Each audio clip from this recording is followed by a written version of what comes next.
Hello दोस्तों, आपका स्वागत है स्कॉलर अलाइट में। जो लोग ये वीडियो पहली बार देख रहे हैं तो उनसे रिक्वेस्ट है कि आप हमारे चैनल को सब्सक्राइब कर लीजिए ताकि जो भी वीडियोस मैं अपलोड करूंगा आपको नोटिफिकेशन के माध्यम से पता चलता रहे। चलिए स्टार्ट करते हैं।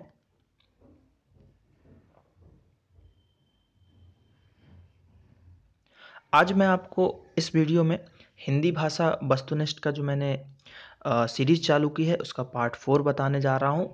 हिंदी ग्रामर से रिलेटेड जो भी क्वेश्चंस हैं जो प्रीवियस ईयर आए हुए हैं और जो कुछ नए क्वेश्चन हैं जिनकी आने की संभावनाएं हैं वो मैं क्वेश्चंस आप लोगों को बताता हूँ। तो उसका आज ये पार्ट 4 बताने जा रहा हूँ। तो इसके कुछ क्वेश्चंस को देखते हैं। चलिए स्टार्ट करते हैं। तो आज का पहला क्वेश्चन है हमारे पास कि निम्नलिखित में से सही वर्तनी का चयन कीजिए। देखिए, वर्तनी में से एक क्वेश्चन जरूर आएगा एमपीएसआई में या यूपीएसआई, जो भी एग्जाम जहाँ पे हिंदी पूछा रहा है वर्तनी में से जरूर एक क्वेश्चन पूछा जाता है। ठीक है, तो इसमें से सही, अब इसके लिए क्या करना पड़ेगा, आपको ज़्यादा से ज़्यादा जो है वर्ड पावर स्ट्रॉन्ग करनी पड़ेगी हिंदी में, यानी कि ज़्यादा से ज़्यादा शुद्ध हिंदी की चीज़ें आप पढ़िए या फिर ऑब्जेक्टिव कहीं से क्वेश्चन मिले आपको, कोई ऑब्जेक्टिव बुक उठाइए और उसमें लगाते जाइए। ठीक है, तो देखिए हमारे पास ऑप्शन है जिजीविसा, जिजीवसा, जजीवसा और जिजीविसा। तो इसमें जो सही वर्तनी है वो है जिजीविसा, यानी कि ऑप्शन नंबर ए आपका सही हो जाएगा। ठीक है, चलिए बात करते हैं हम अगले क्वेश्चन की कि नवनीत, नवनीत का सही अर्थ क्या है। घी है क्या, नवीन, आकाश या मक्खन।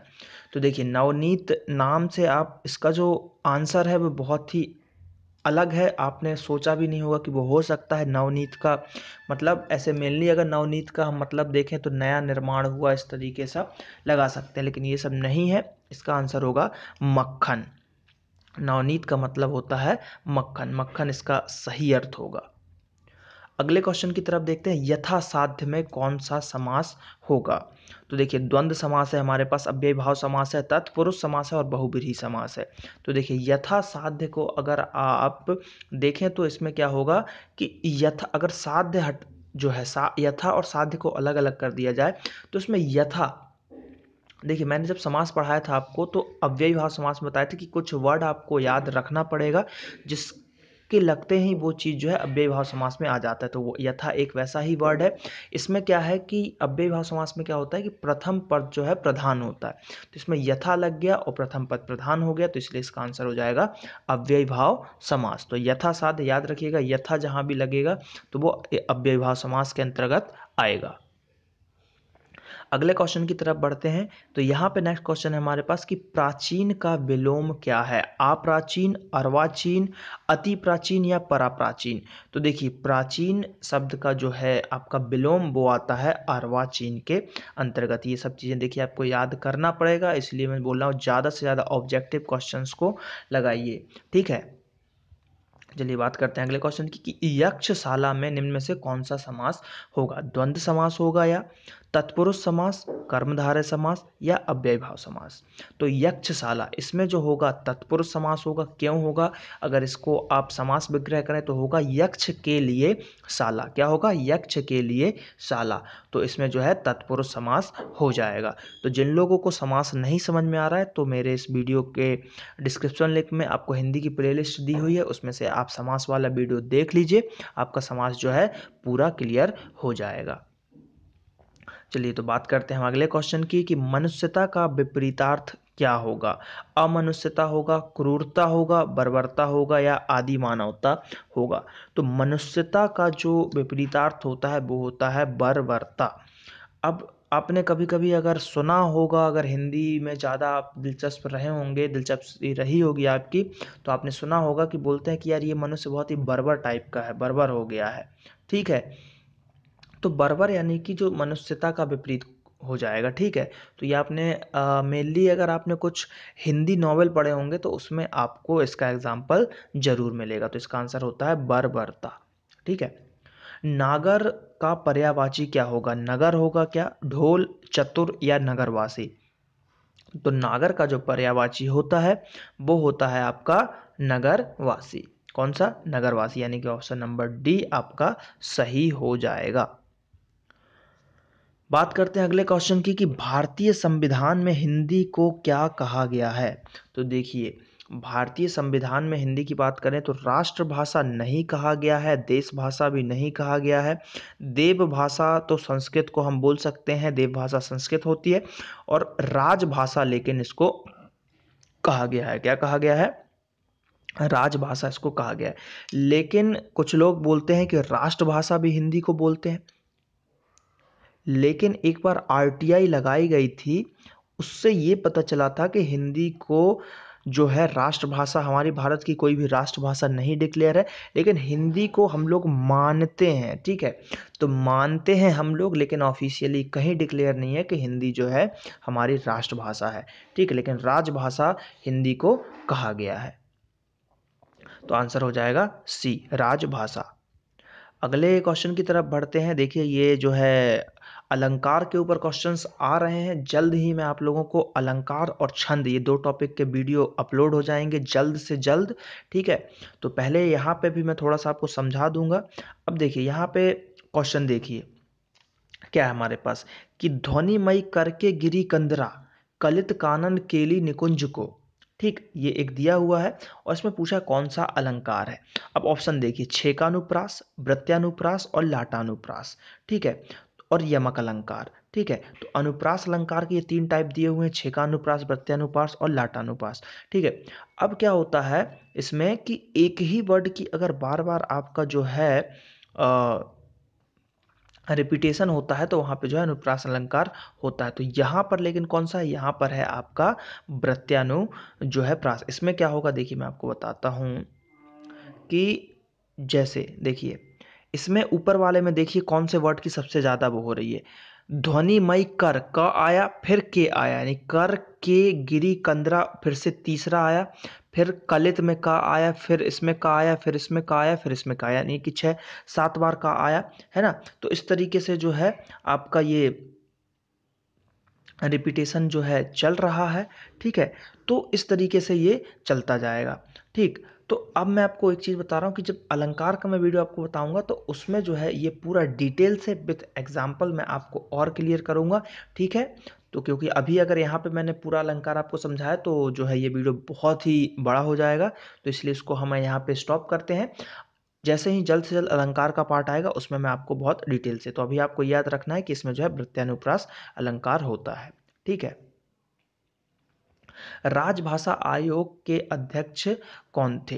ठीक है, राजभाषा आयोग के अध्यक्ष कौन थे? तो राजभाषा आयोग के अध्यक्ष की अगर हम बात करें तो इसमें जो है आपके, इसका आंसर हो जाएगा बीजी खेर। बीजी खेर जो है इसका आंसर होगा, यानी कि बीजी खेर जी राजभाषा आयोग के अध्यक्ष थे। अब फजल अली, एम के जो पारिकर और हृदयनाथ कुंजरू, ये थे आपके जो 1956 के समय जो राज्य पुनर्गठन आयोग था, 1953 राज्य पुनर्गठन आयोग जो बना था उसमें जो है फजल अली आयोग के नाम से भी ये जाना जाता है, उसमें ये तीनों जो हैं उसके सदस्य थे। तो यहाँ पर जो आंसर होगा इसका बीजी खेर होगा। ये यहाँ पे एडिटिंग में गलती हुई है, एडिटर साहब से थोड़ी सी गलती हुई है, इसका आंसर फजल अली नहीं होगा, इसका आंसर मैंने आपको सही बताया है, आंसर होगा बीजी खेर। हिंदी भाषा की बोलियों के आधार पर छत्तीसगढ़ी बोली जो है इनमें से किस में आती है? पूर्वी हिंदी में आती है, या पश्चिमी हिंदी में आती है, पहाड़ी हिंदी में आती है, या राजस्थानी हिंदी में आती है? तो इसका आंसर हो जाएगा आपका पूर्वी हिंदी के अंतर्गत आएगी छत्तीसगढ़ की बोली। आप डूबे तो जग डूबा, क्या अर्थ होता है? यानी कि मैं, कोई व्यक्ति डूब रहा है या कुछ गलत काम कर रहा है तो वो अपने साथ सबको लपेटे में ले लेगा। तो ये जो है इसका आंसर होगा कि अगर बुरा आदमी है तो वो सबको बुरा ही बोलता जाएगा। ठीक है, तो इसका आंसर हो जाएगा ऑप्शन नंबर ए। घनिष्ठ की शुद्ध उत्तरावस्था क्या होगी? तो घनिष्ठ की जो शुद्ध उत्तरावस्था होती है वो होती है घनिष्ठतर। क्या होती है? घनिष्ठतर। मूक का विपरीतार्थ शब्द क्या होता है? यानी कि मूक की बात कर रही है तो मूक यानी कि जो बोलेगा नहीं, जो गूंगा हो जाएगा, तो उसका जो है हो जाएगा वाचाल, जो कि अत्यधिक बोलता है। चौपाई, चौपाई के प्रत्येक चरण में कितनी मात्राएं होती हैं? तो देखिए इसका भी जल्द से जल्द वीडियो आने वाला है छंद का, तो उसमें भी आपको क्लियर हो जाएगा। तो ऑप्शन है ए 11, 13, 16 और 15। तो अभी आपको ये याद रखना है कि चौपाई में जो है 16 मात्राएं होती हैं और मात्राओं को कैसे गिना जाता है ये सब मैं आपको बताऊंगा जल्द ही। तो यहाँ पे याद रखना है कि चौपाई में 16। अब जैसे चौपाई का एग्जाम्पल आपने हनुमान चालीसा पढ़ा होगा, तो जैसे जय हनुमान ज्ञान गुण सागर, जय कपीस तिहुँ लोक उजागर। तो ये एक चौपाई का जो है आपका उदाहरण है। इसमें आप मात्राएं गिनेंगे तो 16-16 मात्राएं आपको मिलेंगी। अब वो मात्राएं कैसे गिना जाता है वो मैं आपको जल्द ही बताऊंगा, अभी यहाँ पे नहीं बता सकता, क्योंकि डिटेल में छंद में जब पढ़ेंगे तो उसमें जो है छंद मात्रा से ही रिलेटेड होता है, तो छंद में मैं आपको बहुत डिटेल में बताऊंगा। चलिए बात करते हैं अगले क्वेश्चन की, कि लिंग की दृष्टि से दही को आप क्या कह सकते हैं? स्त्रीलिंग, पुल्लिंग, नपुंसक लिंग या फिर उभयलिंग? तो दही जो है इसको हम बोलेंगे पुल्लिंग। देखिए कभी भी किसी भी स्त्री या पुल्लिंग को आपको पहचानना है तो इसको जो है आपको बोल के देखना पड़ेगा कैसा लग रहा है। जैसे आपने बोला दही, ठीक है, तो दही को आप कैसा बोल सकते हो कि दही जा रहा है या दही जा रही है, ठीक है। तो ये वर्ड थोड़ा सा कंफ्यूजिंग आपको दिया गया है, इसलिए दोनों में थोड़ा सा जम रहा है, लेकिन इस ट्रिक से आप लगभग सभी चीज़ों को पता लगा सकते हैं, ठीक है, कि क्या स्त्रीलिंग है क्या पुल्लिंग है। तो इस तरीके से आपको वर्ड को बोल के चेक करके आपको इसको स्त्रीलिंग और पुल्लिंग को देखना पड़ेगा, ठीक है। चलिए तो इसका जो आंसर है ये एक पुल्लिंग के अंतर्गत आता है, दही। ये दही जो है ना कई बार पूछा गया है क्योंकि कंफ्यूजिंग वर्ड है। देखिए एग्जाम में आपसे ऐसे ही वर्ड पूछे जाएंगे जो थोड़े से कंफ्यूजिंग रहेंगे, जिसमें दोनों की संभावनाएं आपको लगेंगी, तो ये याद रखिएगा। रहीमन पानी राखिए बिन पानी सब सून, पानी गए न उबरे मोती मानस चून। तो इसमें क्या होगा कि कौन सा अलंकार है? तो देखिए यहाँ पे मैं थोड़ा सा आपको समझा देता हूँ। ऑप्शन है हमारे पास श्लेष अलंकार, यमक अलंकार और अनुप्रास अलंकार, अतिशयोक्ति अलंकार। तो देखिए पहले इसका आंसर बताता हूँ। आंसर है श्लेष अलंकार। अब श्लेष अलंकार में होता क्या है? श्लेष अलंकार में क्या होता है कि एक वर्ड रहता है जिसके अलग अलग अर्थ निकलते हैं, और यमक अलंकार में क्या होता है कि एक ही वर्ड जो होता है, वैसे एक से अधिक वर्ड होते हैं लेकिन एक समान एक से अधिक वर्ड होते हैं। जैसे एक ही वर्ड होगा लेकिन वो 2 जगह 3 जगह होगा, ठीक है, और वहाँ पे उसके मतलब तीनों के अलग अलग निकलेंगे।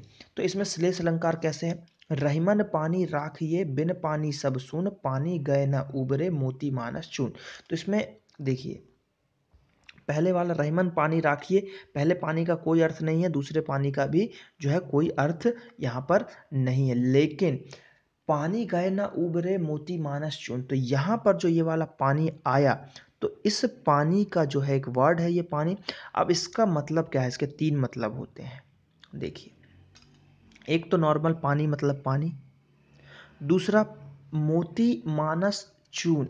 तो मानस यानी कि मनुष्य बोलता है ना कि यार इसके शकल पे पानी नहीं दिख रहा है, इसका पानी उड़ गया है, इस तरीके से हम इसको बोलते हैं।